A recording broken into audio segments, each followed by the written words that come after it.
Hello my fellow riders and welcome back to Riding Reviews. Today we're going to be taking a look at the VOGE ER10. This bike is from Lexham.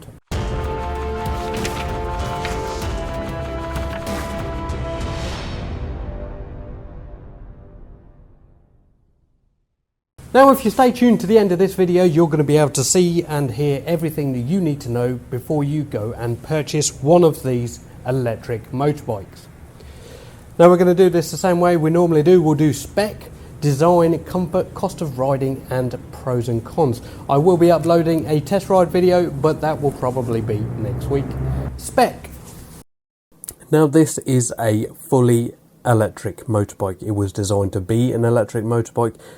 The thing that they've changed slightly from the norm on this one is it is a full-size bike.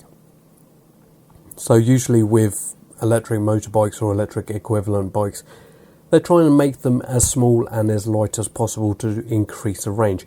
This one has a fairly big motor on it and a fairly powerful motor, so they have decided not to do this, hence the size. The net weight on this is 115 kilo. As I say, this is quite heavy for a electric bike. It comes with a 60 volt 6 kilowatt DC motor with a maximum output of 14 kilowatts. Now that is a lot of power. It's not going to run at 14 kilowatts all the time because the battery would last about 5 minutes if it did that. But for that peak uphill, the peak torque and things like that, this is going to use 14 kilowatts probably for about a second or so, and then it will drop back down. That being said, with the 14 kilowatts, this will produce 42 Newton meters of torque, and it's stating that it will do 120 kilometers, which is 75 miles at 30 kilometers an hour, which is 18 miles an hour. Obviously, you're not going to be riding this bike at 18 kilometers an hour. You're going to be riding it around the 50 to 62 miles an hour, which is the max speed. At 62 miles an hour, you should be looking somewhere in the 55 mile range. Really and truthfully, I doubt you're going to get that. I reckon more likely you're going to get somewhere between the 40 and the 50 miles range on this, using it at 60 miles an hour. Now, there are a lot of different things that go into how the power is used. So if you're going everywhere at 30 miles an hour without loads of stopping and starting, the bike is going to be much more economical and you can get more range out of it. If you're going everywhere from 0 to 60 miles an hour, stop start, that sort of road, then you're probably going to get less. Also things like the weather, the road conditions, the wind, all of this makes a difference when it comes to electric. It's stating that, as I said before, the max speed on this is 62 miles per hour. If you're going downhill, you're going to get more. If you're going uphill, you're probably going to get less, but on average, it's going to be the 62 miles an hour. This bike is single stage charging, so this means that it will charge on your wall socket. The first 80% apparently is about half an hour, and then the remainder is an additional 3.5 hours. It does that because once you get to the 80% mark on a lithium-ion battery, it starts to generate heat, and obviously you don't want that, so you've got to increase the voltage slowly so that it doesn't generate that heat.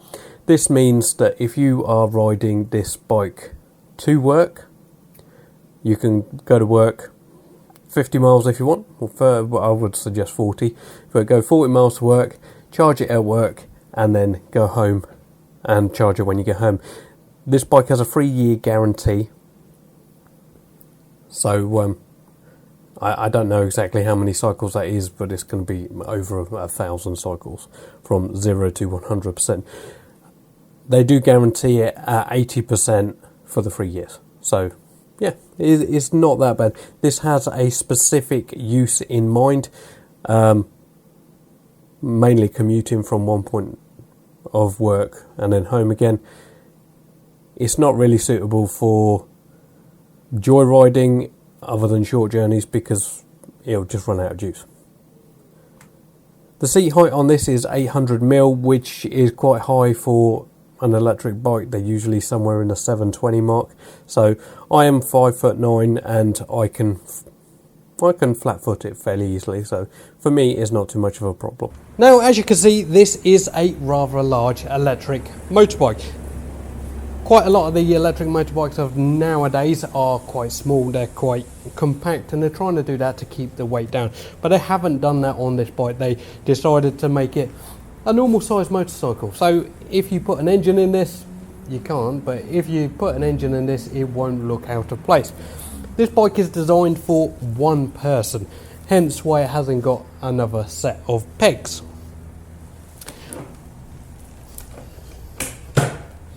I do like the riding position of this bike. You are sitting upright, and that means that you're not going to have problems with lower back and shoulder strain and stuff like that if you ride this for a long period. You're not going to be able to ride this for a long period because the range isn't enough. But anyway, we'll talk about that later on. So yeah, mirror positions, you're going to be able to see a nice amount behind you, and suspension is nice and soft. It has a little bit of give in it, and anyway, it's going to be a nice ride. You'll be able to see this a little bit better when we do the test ride video next week. Everything looks like it's made of quality parts. I think this bike was supposed to be another bike previously. I'll put down who it was supposed to be made by, but apparently I've read online that this was in design of, what are they called? Apparently this was a SUR-RON derived bike, hence why it says it on the motor just there. They decided that they weren't going to release it, and they got VOGE to do it, which is some sort of sister company of this. But anyway, I don't know the ins and outs of it, but yeah, that's it. LED lights all the way around. It has ABS, and I think it is a really nice looking electric equivalent motorcycle. When we talk about comfort on a bike, it's usually for how long you're going to ride the bike for. So if you ride a motorcycle for 2 hours, can you ride on that motorcycle without having too many issues, without getting numb bum, without getting sore legs, sore arms, sore wrists and all that sort of stuff?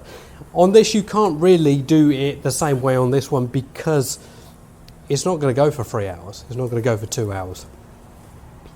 It might not even go for 1 hour. I reckon the range on this, it states on their website that it will do 75 miles at 18 miles an hour. You're never going to use this all the time at 18 miles an hour.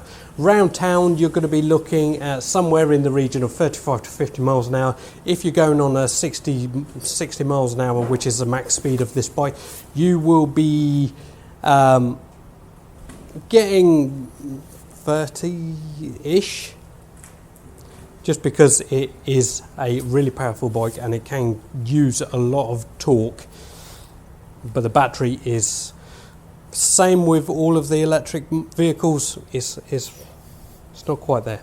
These have a purpose. These have something that you're going to use them for, but if it's for any fun use or extra urban or long duration commuting, it's not going to be able to do it. That's my opinion. If I'm wrong, comment below, tell me that I'm wrong, and lots of people have told me I'm wrong before, and I could take it. So comment below if you think I'm wrong. Comment below if you think I'm right. Just give me your opinion. Every comment that is made, I react to. So this bike comes in at £4,200 plus £150 OTR.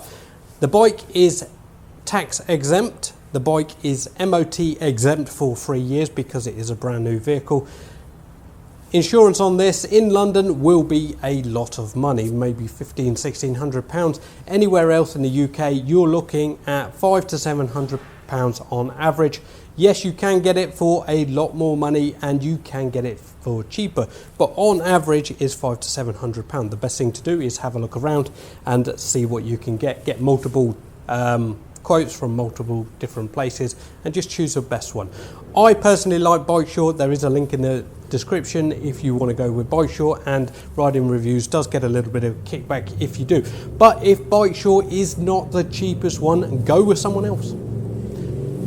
Whoever is the cheapest, go with them. Just know if you do go with Bike Shore, it helps me out a little bit. But there you go. Servicing on this, the servicing on an electric bike is less than on a petrol bike because there is only a certain amount of things that you can service. So when you bring it in for a service, we will check the water, we'll check the chain tension, check the tyres, make sure all the lights work.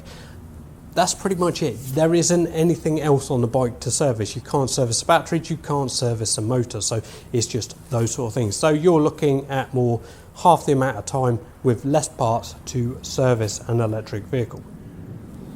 So that is it. That is pretty much what you have to pay for when it comes to this bike. Remember, if you ride any motorcycle, regardless of the CC, you should really have helmet, jacket, gloves, and a decent pair of boots. It doesn't have to be a motorbike boot, but it does have to be a decent pair of boots. If you fall off your motorbike, the first thing that's going to happen is you're going to bang your head. Then you're going to bang your arms, you're potentially going to bang your knee, and then the bike will probably land on your foot. So, hope for the best, prepare for the worst. Now, everybody knows the pros and cons of an electric bike. They have range issues. This bike will only do a certain amount of miles, and then you will have to charge it for an extended amount of time. This bike will charge from 0 to 100% in approximately 4 hours. Does the first apparently it does the first 80% in the first 20-30 minutes, and then the rest of the time is used to make the last 20%. Last 20% is the period where the bike battery starts getting hot, so they have to make sure that it's not going to overheat. Range on this, realistically, they are saying on the manual that it's going to do 75 miles an hour at 75 miles at 18 miles an hour. You're never going to ride this bike on average 18 miles an hour, so you have to work it out at slightly higher speeds. I would say that from what I've seen, this bike should do 35 to 50 miles range, depending on a lot of different factors. But if you work it out on the worst possible thing that you should do is 35 miles. Test it, ride it. If you own one, tell me how many miles you get at the bottom, just so that I can inform the rest of the viewers of this before they decide to go for this bike. Now, on an electric bike in particular, you're going to use it for a certain type of riding, probably a commute to one place of work and back again. You will be going out for maybe a fun ride here and there, but you're never going to be able to go and not think about where you're going. You are always going to have to think about it, because you've got to be able to charge it on a 3-pin plug. This has not got a second stage charging, so this is something that you've got to consider. I am a big advocate of electric bikes. I really like them. I like to mess about with them. I like the amount of power they produce. Am I going to change my petrol bike for an electric bike? Really and truthfully, no. I'm not going to do that because of the range. It just limits you by quite a lot. That's me. If you guys are going to want to do that, that's great for you guys, but it's not really going to suit me. And I don't really use the bike enough to warrant getting an electric one, because you've got to keep it charged and stuff like that. I just want to get on my bike once a month and ride. So thank you for watching my video on the VOGE ER10. Hopefully now you have all the information that you need to make an informed decision on whether you want this bike or not. Now remember, I have a massive library of many different videos on many different motorbike related topics, so go and check those out. Subscribe to my channel to stay updated to all of my latest content. If you do want to support the channel and make it easier for me to make these videos in the future, please buy some merch. Please go to my website and buy something off of there, or please hit that thanks button to just help me out a little bit. Help me produce these videos. If you're interested in an electric vehicle and you want to have a look at some more videos, here are some more for you to have a look at. But as always,